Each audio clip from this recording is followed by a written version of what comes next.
Bismillahirrahmanirrahim. Assalamualaikum warahmatullahi wabarakatuh. Rabbi shrahli sadri wa yassir li amri wahlul 'uqdatam min lisani yafqahul qawli.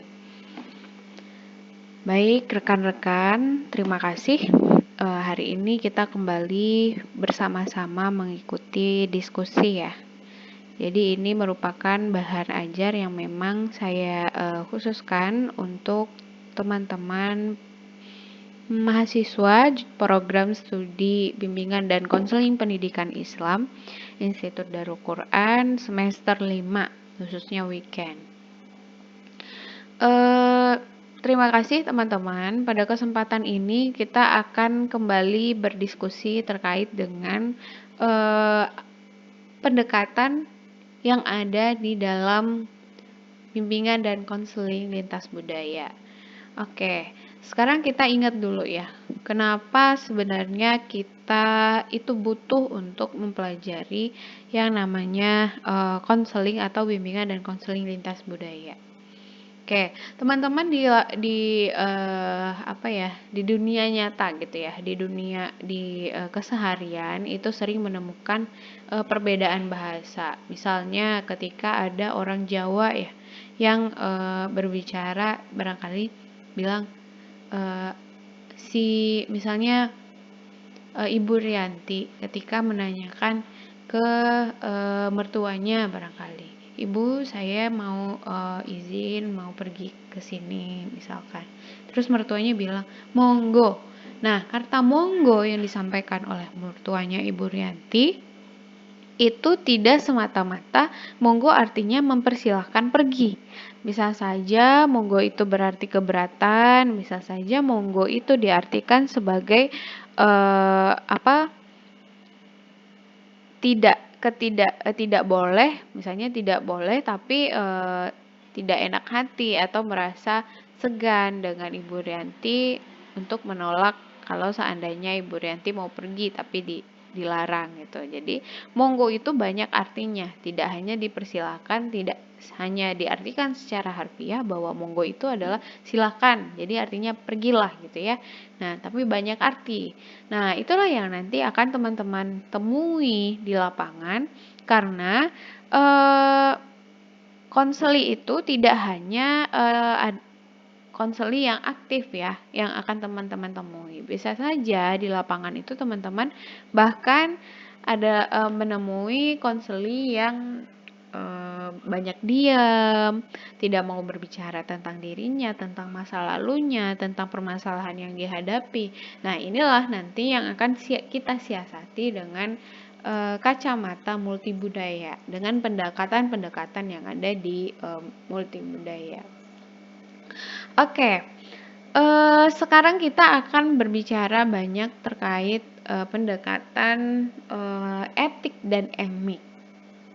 Nah, ini mungkin sebagian ada yang sudah tahu atau sudah mendengar kalimat ini, kalimat etik dan emik. Tapi mungkin ada beberapa dari teman-teman barangkali yang belum familiar. Oke, kita bahas dulu. Etik, emik ini sebenarnya adalah dua macam sudut pandang yang hakikatnya adalah dalam etnografi itu cukup mengundang perdebatan ya. Kenapa begitu? Karena memang ini menunjukkan dua sudut pandang yang berbeda ya. Secara sangat sederhana, emik itu mengandung atau mengacu pada pandangan masyarakat yang dikaji, sedangkan etik itu mengacu kepada pandangan si pengamat. Artinya kalau misalnya nih di daerah Jawa, orang Jawa itu atau Minangkabau ya. Di daerah Minang atau Sumatera Barat itu orang beranggapan bahwa misalnya prosesi turun mandi misalkan. Nah, itu adalah satu prosesi yang harus dilestarikan, yang harus dilakukan, sedangkan menurut pengamat atau orang luar, misalkan yang harus dilakukan gitu ya kata orang Minang. Nah, itu adalah emik. Nah, etik itu adalah ketika orang luar, misalkan orang Jawa melihat prosesi itu, kemudian memiliki paradigma tersendiri terkait prosesi tersebut, kemudian beranggapan bahwa barangkali prosesi tersebut bukanlah atau tidak apa-apa kalau tidak dilakukan. Itu kan adalah persepsinya si pengamat. Nah, jadi etik itu mengacu pada temuan-temuan yang tampak di sini ya, temuan-temuan yang tampak konsisten atau tetap di berbagai budaya. Dengan kata lain, sebuah etik itu mengacu kepada kebenaran dan prinsip yang universal. Jadi kacamatanya itu adalah kacamata universal kalau di etik. Sedangkan di emik itu mengacu pada kebenaran yang lebih bersifat khas atau budaya. Atau gini, sederhananya kita analogikan sebagai seorang kalimat pengemis ya. Nah, pengemis itu kan banyak orang beranggapan bahwa pengemis itu adalah orang yang tidak memiliki pekerjaan, orang yang luntang-lantung di jalanan, orang yang bajunya compang-camping dan kotor gitu ya, orang yang tidak mau berusaha kan. Itu adalah cara pandang etik. Artinya cara pandang orang luar ke dalam secara universal. Nah, mengacu kepada kebenaran-kebenaran yang memang dilihat dari luar gitu ya, ke dalam. Sedangkan emik adalah cara sudut pandang si pengemis itu.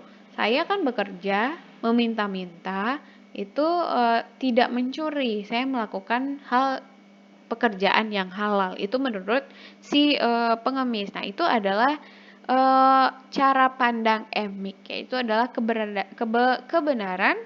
kebenaran yang sifatnya khas budaya. Artinya itu dianggapan yang dimiliki oleh dari dalam keluar ya. Kalau kita bahasakan dalam dan luar, etik itu pandangan dari luar ke dalam, emik itu adalah pandangan si dalam itu ke dirinya sendiri. Oke, barangkali apabila saya sederhanakan maknanya, pengertiannya, barangkali teman-teman bisa sedikit memahami dan lebih mengerti apa itu etik, apa itu emik. Oke, sekarang dalam proses konseling atau lintas budaya ya. Jadi dalam konseling lintas budaya atau konseling multibudaya itu menggunakan perspektif yang objektif. Jadi seorang konselor itu akan menggunakan dua pendekatan kebudayaan ini terhadap konselinya atau kliennya. Misal, si konseli datang dengan sebuah permasalahan. Nah, si konselor itu tidak boleh hanya menitik beratkan bahwa pendekatan etik saja atau emik saja. Kalau etik saja berarti teman-teman beranggapan dari luar, oh ini si A melakukan kesalahan yang secara norma masyarakat itu memang salah gitu ya. Oh berarti dia salah nih gitu. Jadi gitu kalau anggapan bahwa kalau seandainya teman-teman hanya melihat dari pendekatan etik. Nah, kenapa saya bilang teman-teman harus menggunakan dua kacamata, yaitu pendekatan etik dan emik? Karena kalau seandainya teman-teman menggunakan kacamata etik saja, tentu teman-teman akan beranggapan bahwa si konseli itu telah melakukan kesalahan. Nah, kalau menggunakan dua kacamata, tentu teman-teman juga menelaah bagaimana pendekatan emiknya. Barangkali teman-teman beranggapan, oh si A itu melakukan kesalahan, ternyata karena dia pernah menerima kejadian-kejadian buruk di masa lalu. Ternyata dia masih membawa inner child-nya sampai sekarang dan saya harus membantu dia untuk keluar dari zona itu. Nah, itu kan merupakan pendekatan emik ya. Jadi ketika dalam melaksanakan proses multibudaya atau lintas budaya, dua hal pendekatan ini harus teman-teman gunakan, harus teman-teman pakai kacamata ini. Jadi emik, etik itu adalah dua hal yang tidak bisa diartikan etik itu tidak saya pakai, emik itu tidak saya pakai. Jadi harus dipakai kedua-duanya ya. Oke. Kemudian apa ya yang harus kita bahas lagi? Kemudian di sini ada proses pendekatan dari etik dan emik. Pertama, itu pendekatan universal dan etik yang menekankan inklusivitas dan keuniversalan kelompok. Nah, tentu ya ini sudah kita bahas di awal bahwa memang pendekatan yang universal atau secara etik itu sifatnya adalah universal dan lebih ke arah inklusivitas. Kemudian pendekatan emik khususnya budaya yang menyoroti karakteristik khas dari populasi spesifik, kebutuhan konseling itu khusus bagi mereka. Artinya, nah itu tadi ini udah berkali-kali kita bahas ya. Memang pendekatan emik itu nanti akan menyoroti karakteristik dari seseorang yang nanti akan menjadi konseli di pelaksanaan bimbingan dan konseling. Kemudian pendekatan inklusif dan transkultural itu menekankan bahwa keterlibatan dalam konseling merupakan proses yang aktif dan resiprokal. Jadi memang dituntut keaktifan di dalam pelaksanaan bimbingan dan konseling multibudaya. Oke, kemudian ada komponen pendekatan konseling atau bimbingan dan konseling transkultural atau multibudaya. Yang pertama itu sensitivitas konselor terhadap variasi-variasi bias budaya dari pendekatan konseling yang digunakannya. Nah, di awal pertemuan saya sampaikan bahwa hakikatnya kita mempelajari BK multibudaya itu adalah untuk agar teman-teman calon konselor, calon guru bimbingan dan konseling, calon praktisi bimbingan dan konseling itu mampu untuk lebih sensitif, mampu untuk lebih toleran terhadap budaya-budaya si konseli. Nah, kemudian yang kedua ada pemahaman konselor terhadap pengetahuan budaya konseli. Pemahaman konselor terhadap pengetahuan budaya konseli tentu harus benar-benar ada ya, harus dimiliki oleh si konselor karena nanti jangan sampai dalam penyelesaian pengentasan permasalahan justru teman-teman nanti malah terlihat seperti menyalahkan ras, menyalahkan etnik, padahal tujuannya bukan ke situ, tapi ternyata cara penyampaian atau cara menyikapi permasalahan yang dihadapi konseli itu salah gitu. Jadi memang harus pengetahuan ini harus dimiliki. Nanti akan di pertemuan-pertemuan selanjutnya kita akan mempelajari gimana ini karakteristik orang Minang bagaimana, orang Sumatera Utara bagaimana, orang Dayak bagaimana gitu ya. Oke, kita lanjut ke kemampuan dan komitmen konselor itu untuk mengembangkan pendekatan konseling yang merefleksikan kebutuhan budaya konseli. Jadi ini ya, kenapa kemampuan dan komitmen konselor itu dijadikan sebagai satu pendekatan konseling yang merefleksikan kebutuhan budaya konseli karena memang yang tadi karena konselor itu memang harus melihat sensitivitas dan lebih toleran tadi. Kemudian kemampuan konselor untuk menghadapi peningkatan kompleksitas lintas budaya. Jadi misal nih ketika dia seorang istri dan suami misalnya kan dia memiliki masalah dan teman-teman nanti sebagai konselornya itu dimintai untuk membantu menyelesaikan permasalahan suami istri ini. Ternyata suami istri ini punya dua latar belakang budaya yang berbeda. Nah, konflik yang sering terjadi itu terkait dengan barangkali cara berbicara yang tidak bisa diterima satu sama lain, kemudian cara hidup yang tidak bisa diterima satu sama lain. Artinya mereka kan punya lintas budaya di dalam keluarganya. Nah, kemampuan konselor yang secara kompleks itulah yang nanti harus menjadi pembantu yang akan menjadi penolong atau yang membantu untuk mencerahkan barangkali terkait permasalahan-permasalahan ini. Oke, kemudian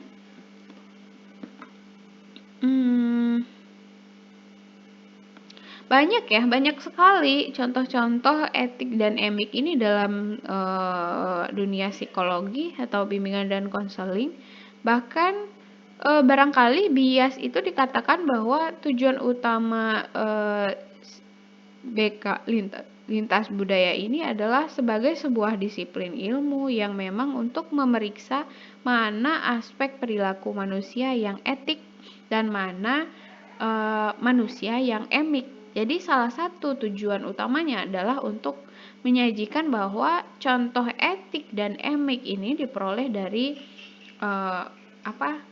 penelitian atau observasi lapangan atau yang teman-teman lihat di dalam konseling lintas budaya. Nah, kemudian sering sekali ya kita melihat bahwa ketika ada orang melakukan kesalahan atau ketika ada orang yang melakukan suatu tindakan yang benar, kemudian dilakukan stereotip yang menggambarkan realitas memang kelompok itu adalah kelompok yang begini, yang menggambarkan mendefinisikan karakteristik itu. Nah, itulah pada akhirnya memang kalau budaya itu erat sekali kaitannya dengan yang namanya stereotip, kemudian erat juga namanya dengan etnosentris gitu ya. Itu sangat erat sekali. Makanya sering terjadi permasalahan-permasalahan atau konflik yang memang pada awalnya itu dipicu oleh berbedanya budaya. Misalkan contoh konflik yang sudah terjadi, misalnya suku Dayak dengan suku Madura ya, yang memang sejak dulu itu terus terjadi. Jadi kedua suku pedalaman itu masing-masing tidak mau saling menerima dan menghormati budaya satu sama lain. Jadi adanya anggapan bahwa budaya dia yang paling benar itu adalah menjadi salah satu bentuk terwujudnya konflik. Namun akhirnya pertikaian ini mengganas ya bagi mereka. Jadi keduanya itu sudah saling membunuh. Kemudian ini tentu tidak hanya berlangsung di saat itu saja, tapi biasanya itu akan berkelanjutan sampai nanti mereka menemukan lagi keluarga-keluarga yang lain atau di generasi-generasi yang lain. Nah, contoh lainnya misalnya ada orang Indonesia yang cenderung menilai budaya Barat itu sebagai budaya yang vulgar. Nah, kemudian tidak tahu ternyata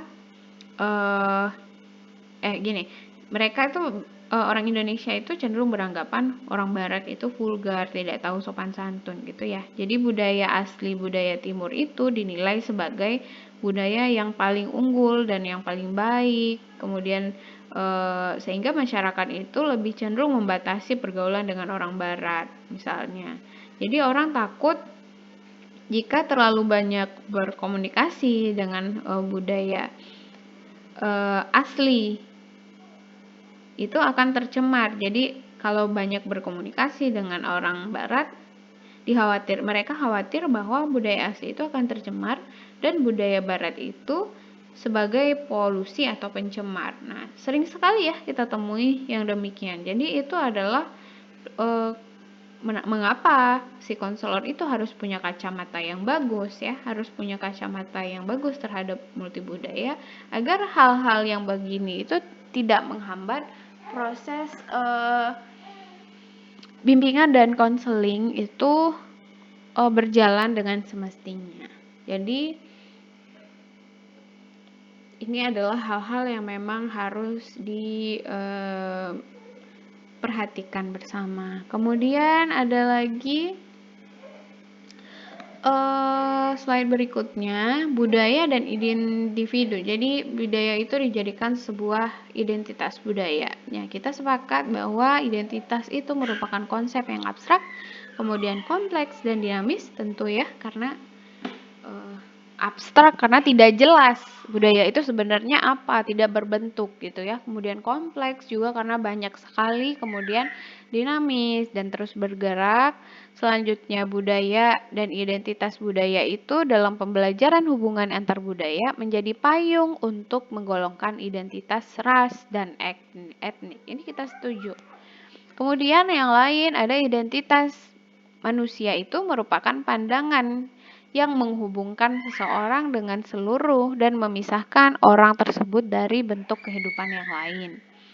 Selanjutnya, ternyata identitas itu banyak, tidak hanya berupa identitas nama, kemudian alamat, kemudian suku. Tidak hanya itu, ternyata identitas itu ada yang berbentuk identitas rasial, ada identitas etnis, ada identitas gender, kemudian identitas nasional, regional, organisasi, pribadi, bahkan identitas dunia maya dan identitas khayalan sekarang juga ada karena memang sifatnya itu dinamis ya. Budaya itu akhirnya bisa bergeser dalam artian itu menyesuaikan nantinya karena memang sifatnya itu tadi dinamis. Nah, selanjutnya memperoleh dan mengembangkan identitas. Nah, cara memperoleh dan mengembangkan identitas ini ada beberapa. Antaranya adalah kita pahami bahwa identitas awal itu memang diperoleh dari keluarga. Kemudian model dan perkembangan identitas pada tahapan pertama adalah sama, yaitu tahap di mana identitas itu tidak diketahui, kemudian di mana identitas itu belum menjadi perhatian. Tentu ya ini proses pengembangannya. Kemudian tahapan berikutnya terjadi resistansi di mana anggota budaya itu dominan, lebih menyadari ketidakadilan sosial yang ada, kemudian mulai mempertanyakan budaya mereka sendiri serta meningkatkan hubungan dengan anggota budaya minoritas. Nih, sudah mulai berkembang nih ternyata identitasnya. Kemudian pencapaian tahap keempat atau terakhir itu pendefinisian atau integrasi ulang meningkatkan pemahaman terhadap identitas budaya dominan seseorang dan penghargaan terhadap budaya minoritas. Selanjutnya, berdasarkan cara pemperolehan identitas itu juga dapat dikelompokkan berdasarkan warisan dan juga pengakuan. Selanjutnya, identitas dalam interaksi antar budaya. Nah, kalau interaksi antar budaya, cara memperoleh identitasnya gimana? Nah, ini identitas budaya itu diakui seseorang sebagai gaya komunikasinya harus sesuai dengan identitas dan gaya yang ditampilkan padanya oleh lawan bicaranya. Kemudian yang kedua, pelaku komunikasi itu membutuhkan fleksibilitas dan adaptasi. Yang ketiga, komponen penting dalam keterampilan komunikasi antar budaya adalah berupa motivasi, kemudian pengetahuan dan juga kemampuan. Nah, membentuk dan menetapkan identitas budaya itu salah satunya menjadi pengaruh budaya dalam membentuk identitas seorang itu ditunjukkan dalam hubungan kebudayaannya. Selanjutnya, identitas itu juga ditetapkan dan ditunjukkan dalam ritual budaya masa pedewasaan yang digunakan untuk menolong remaja meningkatkan kesadaran mengenai siapa mereka ketika mereka memasuki masa dewasa. Nah, ternyata di dalam proses memperoleh identitas budaya ternyata juga memperhatikan yang namanya fase-fase perkembangan ya. Jadi ini makanya kita di BK itu kita harus memperhatikan perkembangan juga selain memperhatikan budaya. Itu salah satunya adalah agar proses bimbingan dan konseling itu dapat berlangsung dengan baik. Selanjutnya, identitas dalam masyarakat. Nah, ini ya, yang tadinya identitas itu menjadi berawal dari individu, kemudian akhirnya berkembang hingga menjadi masyarakat multikultural atau etnis. Nah, orang yang hidup di antara identitas budaya itu meningkat jumlahnya, yaitu orang yang memiliki lebih dari satu identitas etnis, ras, dan agama, hingga akhirnya terbentuk yang namanya masyarakat multikultural. Nah, selanjutnya untuk mengetahui hal ini, kita akan melihat perubahan sikap terhadap identitas dalam adopsi internasional, pertumbuhan fenomena, belanja budaya, dan peningkatan daripada yang disebut dengan transien antar budaya. Oke, kesimpulan hari ini adalah bahwa pendekatan etnik itu melibatkan penelitian atau observasi bahwa etnik itu berasal dari budaya tertentu. Kemudian pendekatan emik itu mengacu pada pandangan bahwa konseling lintas budaya atau konseling bimbingan dan konseling multikultural itu harus dilihat dari sudut pandang budaya subjek yang diteliti. Jadi tidak hanya dilihat dari secara universal, tapi ternyata juga harus lebih terbuka pemikirannya, melihat secara emik.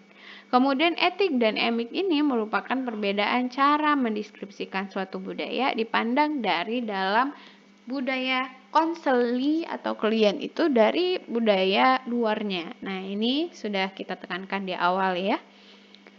Baik, terima kasih teman-teman. Barangkali demikian. Semoga bermanfaat. Wabillahi taufik wal hidayah. Assalamualaikum warahmatullahi wabarakatuh.